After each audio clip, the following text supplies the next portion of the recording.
शुरू कर दिया जी, पार्ट 2 शुरू हो गया जी। जी क्या फरमा रहे हैं आप? नेट ऑफ नहीं करता, अगर करेगा तो फिर आप ऐड करके उसका असर निकाल देना, ठीक है? वो तब की तब देखेंगे जब सवाल भी करेगा। सुने जी सुने, बैलेंसिंग शुरू कर रहे हैं हम। ब्लू मार्कर मेरे हाथ में आ चुका है। सबसे पहले पीपीई का लेजर आया है। क्या फरमाता है ये?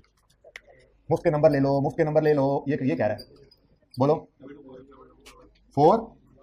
अगली फिगर ऐसे ना बताना कोई समझ। 1 को आपने 1 बोला तो मुझे लगा 8। अच्छा जी, addition in property plant equipment working 2 से 2241, लेकिन ये आउटफ्लो है, आउटफ्लो है। नेक्स्ट, इधर भी कैश आ गया, यानी इन्वेस्टमेंट प्रॉपर्टी की मजीद खरीदी है 460। इधर डेप्रिसिएशन तो आ सकती थी, या यहाँ फेयर वैल्यू मॉडल होता है तो फिर डेप्शन नहीं होती, या फिर डेप्शन होती है तो फिर फेयर वैल्यू नहीं लगती, ठीक है ना? इस मेथड में इन्वेस्टमेंट प्रॉपर्टी की बात हो रही है। हाँ, लेकिन डिस्पोजल ऑफ इन्वेस्टमेंट प्रॉपर्टी आ सकता था, just like any other PPE disposal, ठीक है ना? लेकिन वो सवाल में था नहीं।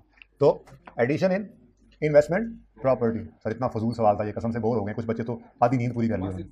भाईजान 460 है। नेक्स्ट, कॉस्ट ऑफ सेल, ये इन्वेंट्री के लेजर से क्या आया? 16।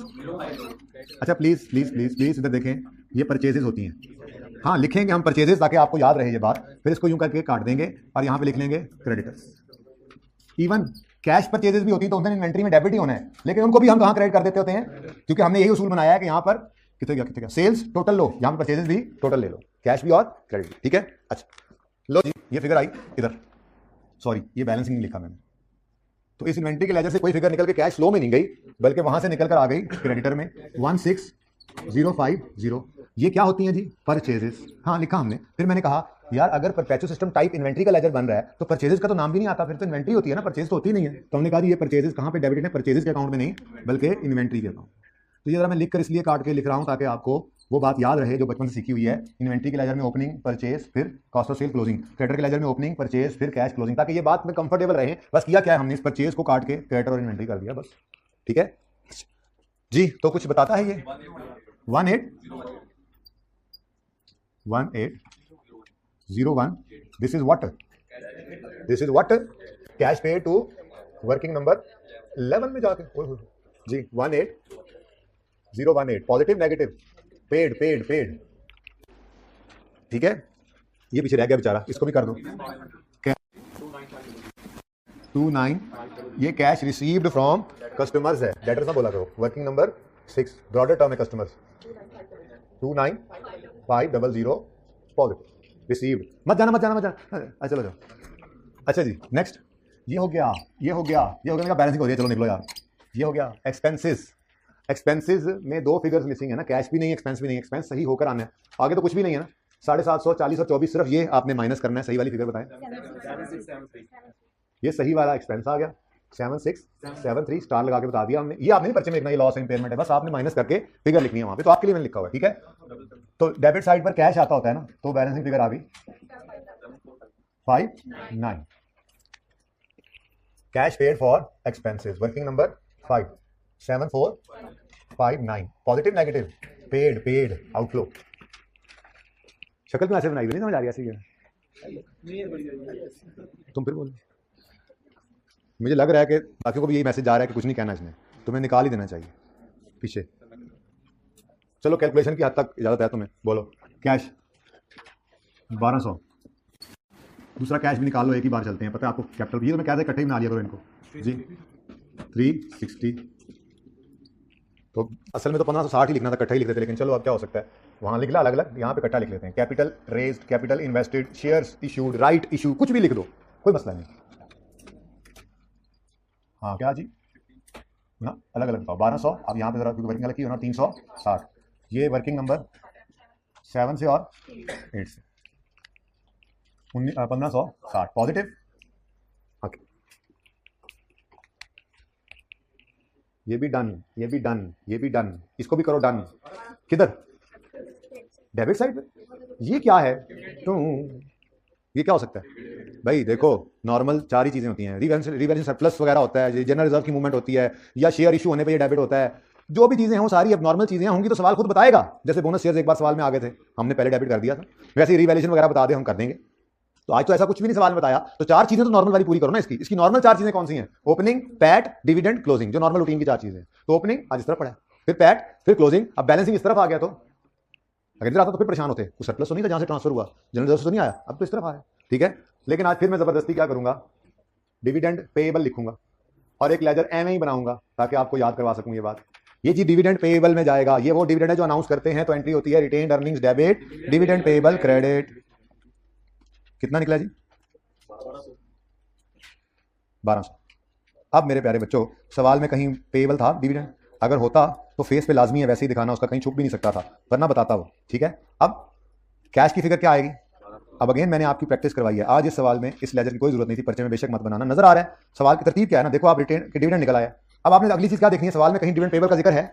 अगर नहीं है तो ये लेजर नहीं बना के टाइम जाया करना, बस ये जो पेएबल है यही पेड है, यही क्या है, पेड है। यहाँ पे आके हमने लिखा डिविडेंड पेड, वर्किंग 9 में निकला है, 17 में नहीं निकाला हमने, उधर मैं जाने नहीं दे रहा आपको, मैं कह रहा हूँ मत बनाना हो, तो मैंने वैसे ही आपको बनवाई है। खुशाब वाले मतलब पड़ गई मेरी तुम्हारे को जी, 1200 पेड, ठीक है जी।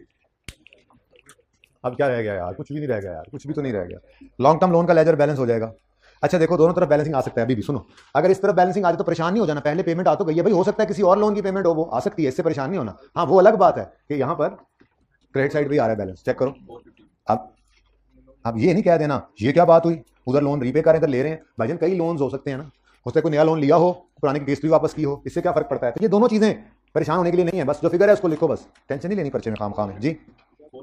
450, ठीक है। अब ये दोनों चीजें शो करनी है, ये कैश आउटफ्लो है, ये कैश इनफ्लो है, अलग शो करो आपकी मर्जी, ब्रैकेट में शो करके नेट इंपैक्ट निकाल लो आपकी मर्जी, क्या पसंद करेंगे? अलग अलग। पिछली क्लास में मैंने नेट किया था, लेकिन चलें अब आपकी फरमाइश है, उनकी फरमाइश ऐसी थी। लॉन्ग टर्म लोन उनके यहाँ जगह नहीं बची थी, मैंने जगह तो ज्यादा छोड़ी है जी। लॉन्ग टर्म लोन रीपेड 799, ये नेगेटिव हो गया, वर्किंग नंबर 10 में ही हमने किया था। और लॉन्ग टर्म लोन रेज्ड, ये वर्किंग में गिवन है ना, हाँ वर्किंग में निकाला हमने, कितना? ये पॉजिटिव आ गया। पिछली क्लास में मैंने सिर्फ ये किया था, मैंने किया था लॉन्ग टर्म लोन, बस ये लिखकर आगे ब्रैकेट में लिखा था 799 माइनस 450, नेट करके क्या आंसर आता है?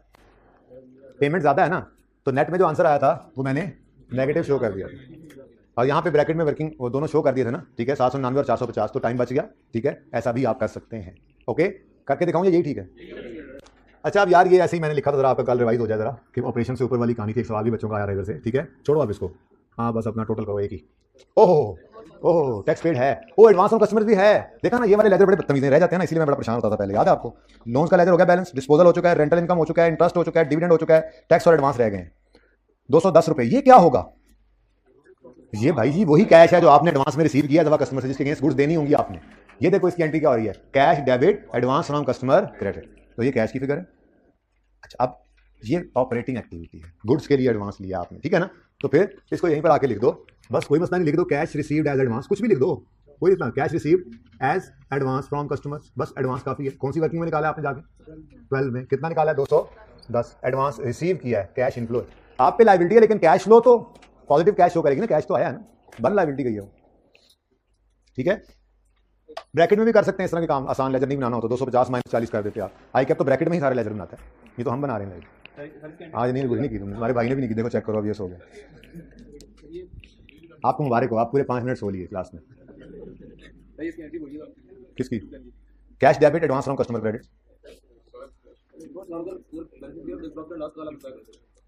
प्रॉफिट लॉस में कैश जाता है जी, बोले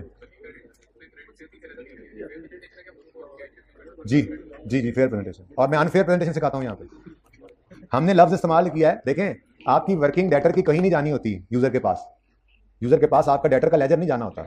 स्टेटमेंट ऑफ कैश फ्लोज में हमने लफ्ज लिखा हुआ है cash received from customers, debtors नहीं लिखा हुआ, डेटर्स लिखो तो फिर आप गलत लिख रहे हो, कस्टमर्स का मतलब कैश भी और क्रेडिटर भी दोनों कस्टमर्स है। ये बिल्कुल सही प्रेजेंटेशन है, आपको पसंद ना आए तो आप अलग अलग कर लिया करें। मैंने बाकियों को मशवरा दे दिया है कि जब भी क्रेडिट सेल्स आए अलग से आपने सबको ही कैश क्रेडिट को इकट्ठा ही डेटर में रखना है और एक फिगर निकालनी है। बाकी अगर आपको इस पर एतराज है तो आप बेशक अलग अलग करें, आपको वो प्रेजेंटेशन अच्छी लगती है, ठीक है। अच्छा जी, प्रेजेंटेशन यही ठीक है जी, अकाउंटेंट ने यही बात, किताबों में भी यही बात लिखी हुई है, ठीक है ना, आप लोग यही कीजिएगा, उसको करने में जो करता है। अब जी next, tax expense, cash balancing आ गया 940 जी। टैक्स एक्सपेंस तो कहीं पे ऐड बैक नहीं होना, हाँ टैक्स पेड हमारी फिगर है, वर्किंग नंबर। आज तुम्हें कोई और सवाल नहीं मिला, तुमने इसकी प्रेजेंटेशन को खराब कर दिया जी। 940 ये क्यों इतना समझ आ गया है? पर्चे में भी ऐसे ना कर देना, कहीं पर्चे में सवाल आसान आ गया, हो ही नहीं सकता। आई क्या आसान सवाल दे दे, जरूर कोई बात होगी बीच में, 10 मिनट बस इस बात पे सोचते हुए लगा दें हम, खुदा के लिए ऐसा नहीं करना, आसान सवाल भी आ जाते होते हैं, बस जो आसान हो कर देना, जो समझ आया कर देना, सवाल तो खत्म है जी। अब टोटल बताएं 2-1 पॉजिटिव। आजकल cash and cash economy working यहाँ पे है, मुझे किसी की इमदाद भी नहीं चाहिए होती, अच्छा टोटल 2-4 पॉजिटिव नेगेटिव, अच्छा 2-4-0-5 नेगेटिव और ओनली 11 पर पॉजिटिव है। चलो अब इधर देखो, नहीं नजर आ रहा, ये देखो 2108 2 मैं बोल तो रहा हूँ 2108 माइनस 2405 प्लस 11 286 नेगेटिव, ऐड करो पॉजिटिव 480 और चलो जाओ। नहीं बिल्कुल थोड़ा सा प्लान, ठीक है ये क्या आ गया जी 194। हाँ लिख देता हूँ, हाँ ये करो ताकि वो गुस्से में फेल करे आपको।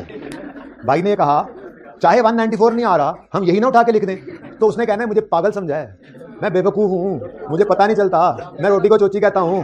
एग्जामिनर को ये गुस्सा नहीं दिलाना, गलत है तो गलत लिखो, नो इश्यू। टोटल के नहीं होते और गलत के तो नहीं ना होंगे। चुप है, क्या कहा तुमने, चुप करें क्या भाई, क्या कह रहे हैं, क्या भाई क्या कह रहे हैं भाई, उसको ये पता चल जाएगा कि ये दोनों बराबर होते हैं, बच्चे को पता है।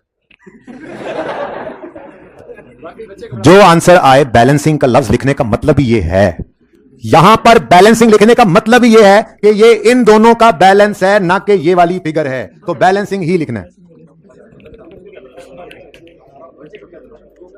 अच्छा जी सुने, आपका होमवर्क है आज, ओहो एक तस्वीरें वाले ने काम किया है, लो तस्वीरें जल्दी करो, हाइब्रिड वालों जल्दी से उस साइड की तस्वीर ले लो, फिर कैमरा इस तरफ आने लगा है, किसी ने लेनी है पिक्चर, दो जल्दी करो, मैंने दाहल लिमिटेड की एडजस्टमेंट थोड़ी सी डिस्कस, खामोश हो,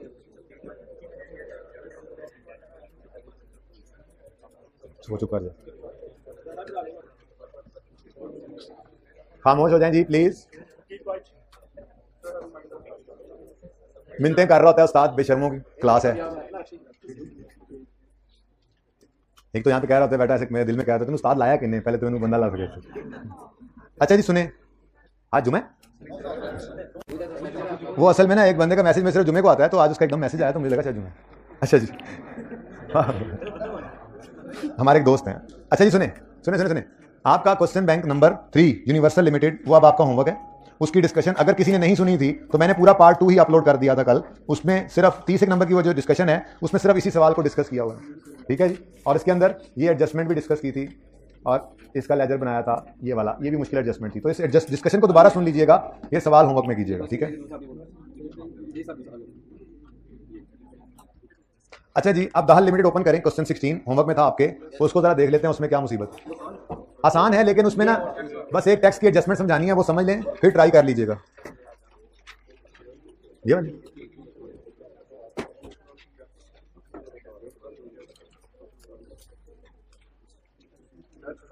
जी बेटा, जब क्वेश्चन 15 करवाऊंगा तो वो भी करवा दूंगा, जाहिर है छोड़ेंगे थोड़े ही, होमवर्क में दे के मैंने आ बैल मुझे मार कह नहीं दिया, तब आप लोग मार तो रहे हो, लेकिन मैं कह रहा हूँ जरा सब्र से करेंगे डिस्कशन। आज की क्लास कौन कितने बजे रखनी है? हाँ 3 बजे तक रख लेते हैं, उससे पहले मैं फिर FAR 2 को कोई 45 मिनट पढ़ा लूंगा, तो फिर उसके बाद आप लोग नहीं आपकी तो क्लास असर तक चलेगी। अब सुन लें, उसमें से कोई चाय नहीं होगी, टर्म टेस्ट की डिस्कशन है, जिसने लेनी है वो टर्म टेस्ट की डिस्कशन आके ले, जिसने चाय पीनी है वो कैफे में जाए, होटल पे जाए, घर जाए। अब अगली बात सुने, बहुत है कोई मसले मसाइल आ जाते होते हैं इंसान के साथ, कोई बात नहीं, फिर कभी डिस्कस करेंगे और किसी वक्त सरप्राइजिंगली कर भी लेंगे ऐसा काम, लेकिन आज नहीं होगा, पहले बता रहा हूँ, एक्स्ट्रा क्लासेस करने दिया करें, और लोगों ने भी करनी होती है। सुने सुने मेरी बात सुने प्लीज, बात सुने, मैंने टर्म टेस्ट डिस्कस करना है तफसील से, 4 सवाल होपफुली आज मैं कर दूंगा, उसमें फिर मैं पार्ट्स की फॉर्म में वो बनाने की कोशिश करूंगा, 3 पार्ट्स बनाऊंगा या 4 सवाल में 4 ही बन जाए शायद, लेकिन उसमें आपको पता है जो जाले वाला सवाल है वो जरा जो है वो वैसे ही ज़्यादा लंबा है, ठीक है ना, उस पर टाइम लग सकता है, तो हो सकता है उसकी वर्किंग्स में ओपन करूँ, करेंगे क्विकली उन सवालों को, क्योंकि आपने वो कर लिए हैं। असल तो ज़्यादा मजे के सवाल ही दूसरे हैं, EPS का सवाल है, स्टेटमेंट ऑफ इक्विटी का सवाल है, जिसमें आइए सेट मिक्स हुआ पड़ा है, रेशोज है, क्योंकि वो तीनों सवाल रिसेंट अटेम्प्ट के थे बाय द वे, तो वो तीनों सवाल ही आप लोगों ने अटेम्प्ट किए, सरप्राइजिंगली आपको पता भी नहीं था और आपने शायद उनमें अच्छा परफॉर्म कर लिया हो, देखेंगे, ठीक है ना। तो एक प्रेशर वो भी होता है जो आप पेपर का लेके जाते हैं, आई कि आपका पेपर है, वही सवाल आपने वैसे ही बताए बगैर आपको दे दिया, आपने वही कर लिया, आपके पासिंग मार्क्स होंगे। अगर यही सवाल पर्चे में रखते हैं और पर्चा आई कैप का हो तो आपके ऊपर एक एक्स्ट्रा प्रेशर वो भी पड़ रहा होता है। तो ये टेस्ट के अंदर आपको ये प्रैक्टिस करवाई जाती है कि कुछ नहीं हो रहा, बदल कुछ नहीं रहा। अच्छा जी, इस सवाल के अंदर क्या मसला था सुने, बैलेंस शीट गिवन है जिसमें इक्विटी एंड लायबिलिटी में शेयर कैपिटल, रिटेन्ड अर्निंग्स, रिवेलेंस, सरप्लस, लायबिलिटी दी कोई नहीं, चुप कर दें। एसेट्स में PPE है, working capital other than cash, cash नीचे आ गया, वर्किंग कैपिटल दे दिया इसने, ना करंट एसेट्स हैं ना करंट लायबिलिटीज हैं, और क्या दे दिया, वर्किंग कैपिटल। अब हम परेशान बैठे हैं। आगे कहता है फाइनल कैश डिविडेंड इतना है, एडिशन टू पीपी इतना है, और tax expense for the year इतना है, और टैक्स पेबल भी ओपनिंग क्लोजिंग है। अब टैक्स पेबल ओपनिंग क्लोजिंग है, ये उसने बता दिया है, इसको ढूंढना ये एक अगला मसला था। अब 5 मिनट में डिस्कशन करूंगा, समझ आ गई अबे हाँ, नहीं आई तो कल दोबारा कर लेंगे, शाम की क्लास में कर लेंगे क्योंकि टाइम खत्म हो गया। वो क्या है जी? पहली बात, वर्किंग कैपिटल होता क्या है? Current assets minus current. मैं अगर कहूं 100 मेरे करंट एसेट्स हैं और 80 मेरी करंट लायबिलिटीज है, तो मेरा वर्किंग कैपिटल क्या होगा? पॉजिटिव 20। मतलब नेट में एसेट्स हैं, नेट वर्किंग कैपिटल पॉजिटिव मतलब एसेट्स ज्यादा हैं। ठीक है, अगली चीज, मिसाल के तौर पे मैं कहूं कि मेरे करंट एसेट्स हैं 150 और मेरी करंट लायबिलिटीज हैं 190 की, वर्किंग कैपिटल क्या आ गया? नेगेटिव। क्या मतलब? लायबिलिटीज ज्यादा हैं, नेट में ये लायबिलिटी बन गई। ये बात समझ आती है? बोलो। अच्छा, अब ये बात मद्देनजर रखते हुए आपने आकर जब देखा तो वर्किंग कैपिटल जो है अदर देन कैश, कैश तो नीचे आ गया ना, उसको हटा शान कर रहा है, ये बात तो ऐसी ब्लैक करो ना, ये ना पढ़े हम साथ साथ, नीचे कैश पड़ा है बस, ठीक है। वर्किंग कैपिटल अगर एसेट्स साइड पे आ रहा है तो इसका मतलब एसेट्स ज्यादा रहे होंगे लायबिलिटी से। अगर लायबिलिटी साइड पे आता तो फिर ये सिचुएशन होती। ठीक है, एक तो ये चीज पता लगनी चाहिए थी कि नेट में वर्किंग कैपिटल पॉजिटिव है, मतलब एसेट्स ज्यादा थे, इसीलिए उसने वर्किंग कैपिटल को एसेट साइड पे लिखा हुआ है। एक बात, अब एसेट साइड पे है तो इसको एसेट की तरह से ट्रीट कर लेते हैं। मेरे प्यारे बच्चों, अगर एडजस्टमेंट 3 सवाल में गिवन ना होती तो चुप करके क्या करना था आपने? 17.8 को 24.5 से कंपेयर करना था। आपने कहना था ओपनिंग से क्लोजिंग की तरफ जाते हुए एसेट्स बढ़ गए। एसेट्स, नेट में एसेट्स ही बचे हैं ना, नेट कर ले, एसेट्स बढ़ गए तो एसेट्स डेबिट, कैश लो, सवाल खत्म, सवाल खत्म। यहां पे कोई मसला नहीं, ठीक है ना। लेकिन सवाल 8 नंबर का था और एक छोटी सी बीच में फनकारी लगी हुई थी। वो फनकारी अब क्या है? मैंने आपको पढ़ाया है। वो कहता है जी टैक्स पेबल है 31 दिसंबर 21 पे भी और 20 पे भी। अब है तो कहां है? अब पहले तो लायबिलिटीज अलग पड़ी होती तो हम कहते थे चलो जी फलां लायबिलिटी में छुपा पड़ा होगा, चलो माइनस कर दें, वहां से निकाल लें। लेकिन आज तो लायबिलिटीज भी अलग नहीं है, बल्कि आज तो लायबिलिटी एसेट अलग नहीं है, उनको नेट करके उसने नेट एसेट्स दिए हुए हैं करंट वाले, जिनको वर्किंग कैपिटल कहते हैं। बदतमीजी कर गया। अब इसके लिए कहानी कुछ ऐसी है, वर्किंग कैपिटल नेट जो है, नेट वो इतना सवाल में गिवन है, चेक कर लो, ये गिवन है। और टैक्स पेबल माइनस हो चुका है इस तक आते आते। क्या मैं सही कह रहा हूं? टैक्स पेबल क्या हो चुका है? क्योंकि हमने क्या किया है, current assets less current liabilities की हैं, तो ये आंसर आया। वो कह रहा है कि टैक्स पेबल ओपनिंग में 0.8, 0.2 और क्लोजिंग में 1 था। इसका मतलब इस फिगर तक आते आते ये टैक्स लायबिलिटी माइनस हो चुकी है कि नहीं हो चुकी है। अब मैंने ना पिछली क्लास के अंदर ऐसे ही ये सिर्फ गिवन डाटा है। ये क्या है? गिवन डाटा है। मैंने इसके ऊपर वाला डाटा अपने से अज्यूम किया। मैंने कहा बेटो अज्यूम करो करंट एसेट्स में मेरे पास जो है वो डेटर्स पड़े हैं 17, 12 ऐसी फिगर्स बोली हमने, ठीक है। करंट एसेट्स में मेरे पास पड़ी हैं इन्वेंट्रीज ऐसे ही 18 और 6, ठीक है। ये मैंने अज्यूम की 2 फिगर्स, ये सवाल में गिवन थी 2 फिगर्स।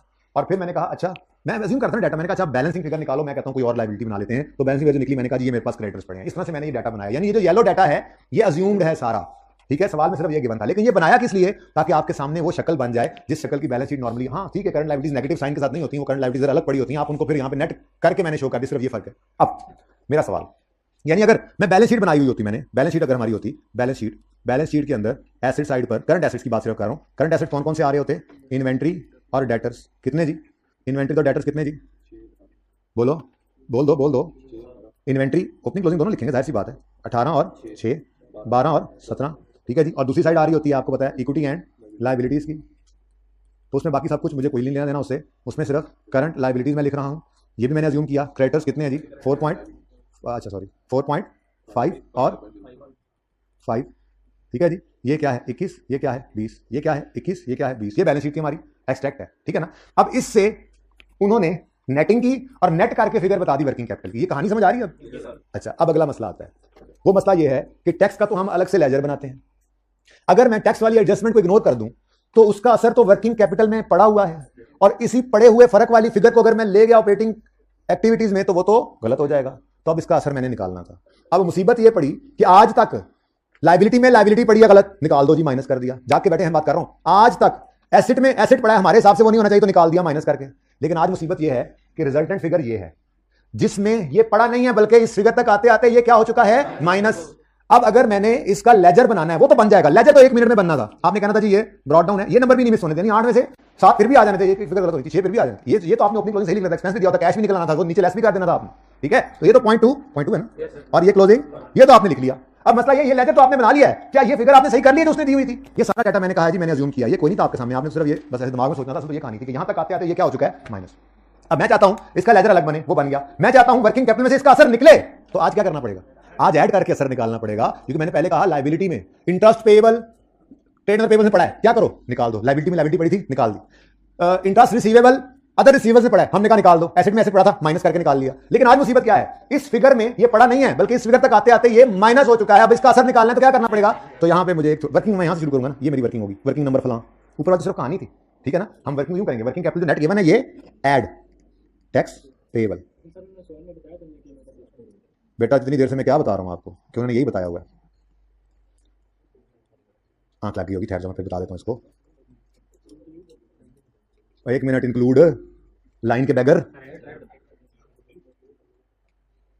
देखो भाई उसने क्या बोला है, वर्किंग कैपिटल इतना है।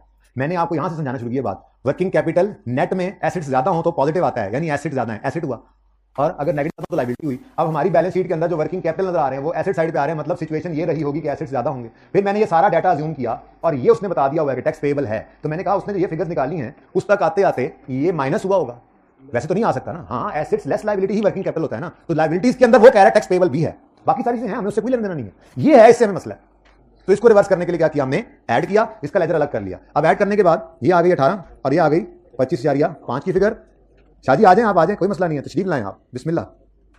और अब ये पकड़ोगे, अब कहोगे ओपनिंग से क्लोजिंग की तरफ जाते हुए हमारे एसेट, कह लेना नेट में एसेट्स हैं, हमारे एसेट्स क्या हो गए, इंक्रीज। अगर एसेट्स इंक्रीज हो गए तो एसेट्स डेबिट, तो फिर कैश फ्लो में माइनस क्रेडिट करोगे ना, क्रेडिट माइनस साइन के साथ शो कर दोगे, आंसर होगा 7.5, ठीक है। उसके अलावा इस सवाल में कोई, इसके अलावा कोई मसला नहीं था, ठीक है। तो ये सारी बात है, बाकी टैक्स का लेजर बन जाएगा, इससे कैश निकल आएगा, एक्सपेंस गिवन है, तो फिर ये सवाल हो गया। अब आपने यूनिवर्सल वाला सवाल करना है होमवर्क में, question bank 2, question bank 2 universal वाला, सुन लो ध्यान से। और जालेब इंडस्ट्रीज वाला आज टेस्ट के अंदर तशरीफ लाएंगे तो मिल जाएगा आपको टेस्ट, वो आपने कल डायरेक्ट मेथड से घर से करके आना, इनडायरेक्ट से मैं आज क्लास में करवा दूंगा। अल्लाह हाफिज।